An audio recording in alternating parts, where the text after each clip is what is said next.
പറയണ്ട എന്ന് പറഞ്ഞ് ഞാനൊന്നും പറഞ്ഞില്ല. അദ്ദേഹം വന്നു, ബാത്റൂമിൽ കയറി തിരിച്ചു. കഴിഞ്ഞ ദിവസം അങ്ങ് പറഞ്ഞിരുന്നത് UDF പിന്തുണ G. സുധാകരൻ സ്വീകരിക്കുകയാണെങ്കിൽ അത് ആത്മഹത്യാപരമായിരിക്കും എന്ന് താങ്കൾ തന്നെ കഴിഞ്ഞ ദിവസം പറഞ്ഞിരുന്നു. ഇപ്പോൾ UDF G. സുധാകരനെ പിന്തുണയ്ക്കും എന്നുള്ള വിവരങ്ങൾ ഔദ്യോഗികമായി തന്നെ പുറത്തു വന്നിട്ടുണ്ട്. ഞാനിപ്പോൾ അതിനെപ്പറ്റി ഒന്നും ഒരു അഭിപ്രായം പറയാൻ താല്പര്യമില്ല. അമ്പലപ്പുഴ യൂണിയൻ വലിയ സ്വാധീനമുള്ളതാണ്. അമ്പലപ്പുഴ മണ്ഡലത്തിൽ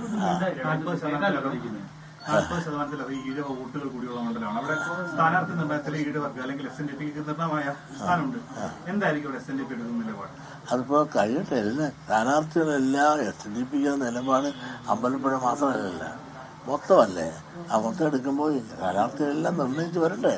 അപ്പൊ നമുക്ക് അഭിപ്രായം പറയാം. ഇപ്പൊ ഒരു സ്ഥലത്ത് മാത്രം കണ്ടിട്ടില്ല അഭിപ്രായം പറയേണ്ടത്, എല്ലായിടത്തും വരട്ടെ. അദ്ദേഹം മറിച്ച് ഒന്നും പറഞ്ഞില്ല, പിന്തുണ ഒന്നും നേടിയില്ല.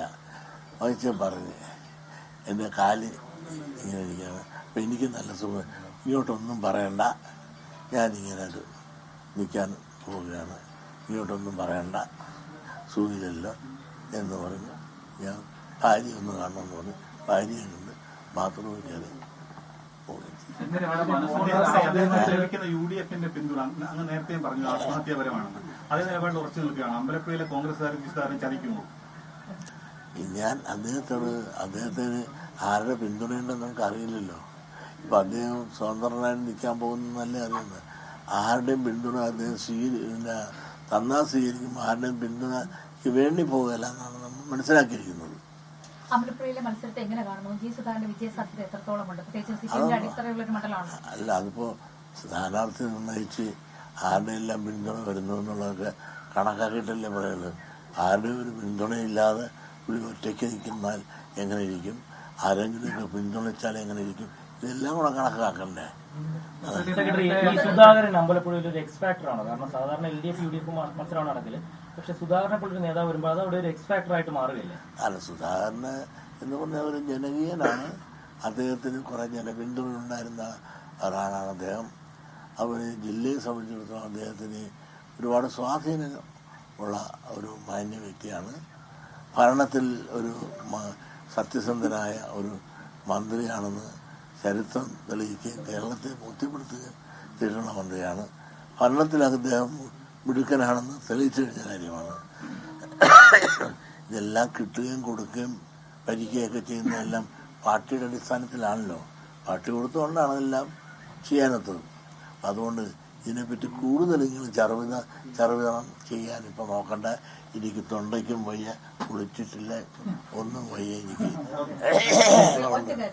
ഈ അമ്പലപ്പുഴയ്ക്ക് പുറത്തേക്ക് CPM ഏതെങ്കിലും തരത്തിൽ ഈ G. സുധാകരന്റെ സ്വതന്ത്ര സ്ഥാനാർത്ഥിത്വം അല്ലെങ്കിൽ CPM വിട്ടത് അത് ഏതെങ്കിലും തരത്തിൽ CPM തിരിച്ചടിയാവോ അമ്പലപ്പുഴയ്ക്ക് പുറത്തേക്ക്? അതെനിക്ക് പ്രതീക്ഷയില്ല. അമ്പലപ്പുഴയ്ക്ക് പുറത്തേക്ക് അതിന്റെ പേരിൽ പ്രചരണത്തിന് പ്രയോജനപ്പെടുന്നു എന്നുള്ളതിൽ കവിഞ്ഞിട്ട് അദ്ദേഹത്തിന്റെ സ്വാധീനം ഈ ആലപ്പുഴ ജില്ലയിലുണ്ട്. CPM ബാധിക്കോ ഇല്ലെന്ന് നമുക്ക് കാത്തിരുന്ന് കാണാം. H. സലാം പൊളിറ്റിക്കൽ ക്രിമിനലാണെന്നാണ് അദ്ദേഹം പറഞ്ഞത്. H. സലാം CPM ജില്ലാ സെക്രട്ടേറിയറ്റ് അംഗമാണ്. ഒരു നിലവിലെ സ്ഥാനത്ത് മുസ്ലിം വിഭാഗത്തിൽ പ്രതിനിധിക്കുന്ന ആളാണ്. അദ്ദേഹം പൊളിറ്റിക്കൽ ക്രിമിനലാണെന്നാണ് പറയുന്നത്. അങ്ങനെയൊക്കെ ഒരു പറയുന്ന വാവിട്ട വാക്കാണോ? ജാഗ്രത വേണോ കുറച്ചുകൂടി വാക്കുകൾക്ക്? അതൊക്കെ ഓരോരുത്തർക്കും ഓരോ രീതിയിലുള്ള ഭാഷ കാണുമല്ലോ. എൻ്റെ ഒരു ഭാഷ ഒന്നാണ്, അത് പലർക്കും ഇഷ്ടമായില്ലെന്ന് വരും. വേറുള്ളവരുടെ ഭാഷ നല്ല സൗമ്യമായി പറയുന്ന ഭാഷയാണ്. അത് അദ്ദേഹത്തിന്റെ അഭിപ്രായം അദ്ദേഹം പറഞ്ഞു. മാധ്യമങ്ങളോട് സംസാരിക്കുകയായിരുന്നു. G. സുധാകരൻ ആലപ്പുഴയിൽ സ്വാധീനമുള്ള നേതാവാണ് എന്ന് വെള്ളാപ്പള്ളി നടേശൻ പറയുന്നു. അതങ്ങനെ തന്നെയാണ്, എല്ലാവർക്കും അറിയാവുന്ന കാര്യമാണ്. അതേസമയം വെള്ളാപ്പള്ളി നടേശന് G. സുധാകരൻ SNDPയുടെ പിന്തുണ ഉണ്ടോ എന്ന് ചോദിക്കുമ്പോൾ അങ്ങനെ പിന്തുണ ആവശ്യപ്പെട്ട് വന്നതല്ല. അദ്ദേഹം വന്നു, തന്നെ കണ്ടു, കാര്യം പറഞ്ഞു, ഭാര്യയെ കൂടെ കാണുമെന്ന് പറഞ്ഞു, കണ്ടു, ബാത്റൂമിൽ ഒന്ന് കയറി പോയി എന്നാണ് വെള്ളാപ്പള്ളി നടേശൻ പറഞ്ഞത്. ആ പോക്ക് നേരെ പെരുന്നയിലേക്കാണ്. പെരുന്നയിലും പോയി സമാനമായ രീതിയിലുള്ള പിന്തുണ നേടൽ തന്നെയാണ്. കൂടിക്കാഴ്ചയുടെ അർത്ഥം ഞാൻ മത്സരിക്കുന്നതിന് എനിക്ക് വോട്ട് വേണം എന്ന പരോക്ഷമായ അഭ്യർത്ഥന തന്നെയാണല്ലോ. ലോകത്തെവിടെയായാലും ഏത് സമയത്തും 24 വാർത്തകളും ഓഗ്മെന്റഡ് റിയാലിറ്റി പാക്കേജുകളും എക്സ്പ്ലെയിനറുകളും വിശദമായി കാണാൻ ഞങ്ങളുടെ YouTube ചാനൽ നിങ്ങൾക്ക് സബ്സ്ക്രൈബ് ചെയ്യാം.